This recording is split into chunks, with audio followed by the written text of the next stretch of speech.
Welcome to the Explainer. Today, we're going to break down the game-changing framework from the book The One Thing, which shows us a much simpler way to get incredible results. All right, let's jump right in with a question that I'm sure has crossed your mind. We all have the same 24 hours in a day, right? So what is their secret? How do some people just manage to achieve more, earn more, and frankly, have more? The common wisdom, what we're always told, is to just do more. Pack your calendar, make your to-do list a mile long, and believe that success has to be super complicated. But what if that's completely backwards? We live in the state of constant overwhelm, don't we? Feeling like we're trying to do everything, but not really accomplishing anything. It's a really frustrating cycle. But here's the good news. It's a cycle you can absolutely break. Okay, so the first step here is recognizing the bad advice we've all been following. Your path to getting what you want is probably blocked by 6 very common beliefs that we've all kind of adopted, but they're not true. They're lies. Let's just run through them real quick. We're told everything is urgent, that multitasking is some kind of superpower, that you have to have this perfectly disciplined, perfectly balanced life. We buy into the idea that our willpower is infinite and that aiming too big is, a bad thing. Well, it turns out these ideas are the very things holding us back. Okay, let's tackle the first big lie, that everything matters equally. This leads to those chaotic, endless to-do lists where you don't even know where to start. But the truth is, the 80-20 principle, you've probably heard of it. It basically says that a tiny fraction of your efforts, we're talking like 20%, is going to get you the huge majority of your results. So the goal is to stop focusing on all the trivial stuff and find that powerful 20%, to turn your to-do list into a success list. And that leads us right into the second line, and this one is a big one: multitasking. We fool ourselves into thinking we're being so efficient, but all we're really doing is splitting our attention and making a bunch of mistakes.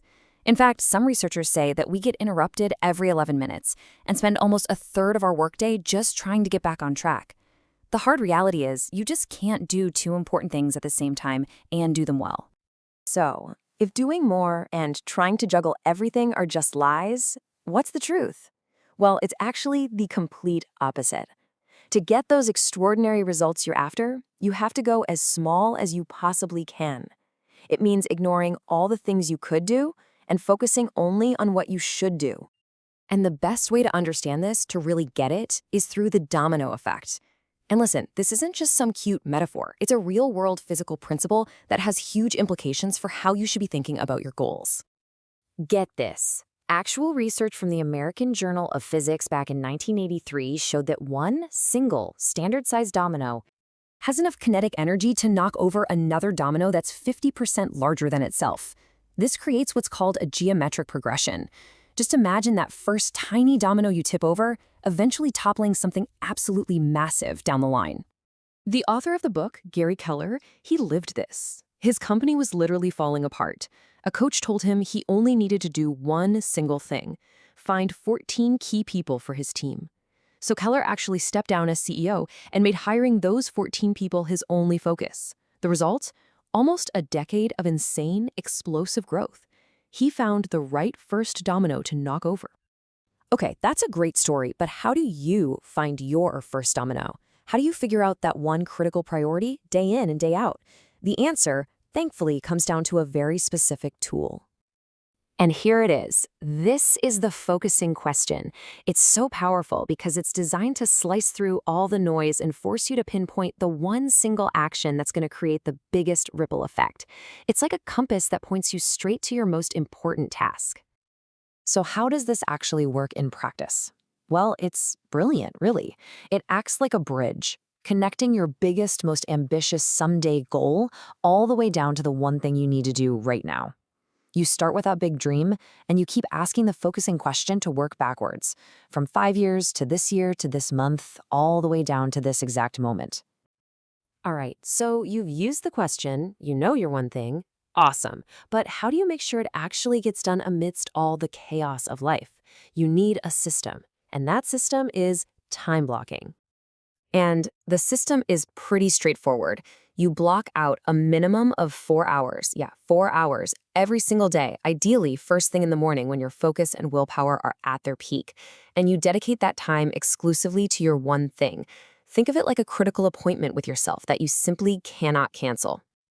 And look, the most successful people in the world live by this. Take Stephen King. He guards his morning writing time like a fortress. And here's the part you really need to hear. He doesn't get to do that because he's Stephen King.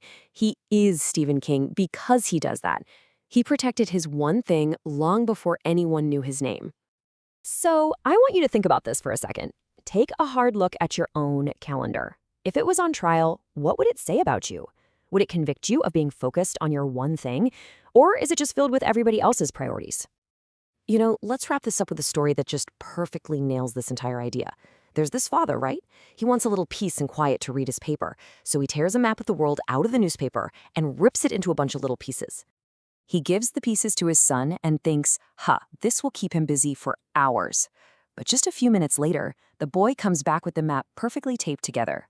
The dad is just completely astonished. He can't believe it. And the boy's answer, this is the secret to everything we've just talked about. He said, "Dad, on the other side of the map, there was a picture of a man, and I figured when I put the man together, the world would just fall into place." He found the one thing, and the bigger picture just sorted itself out. And that's really the question for you, isn't it? What's your man in the picture? What's your first domino? What's the one thing you need to focus on, that by doing it, everything else in your world will fall into place?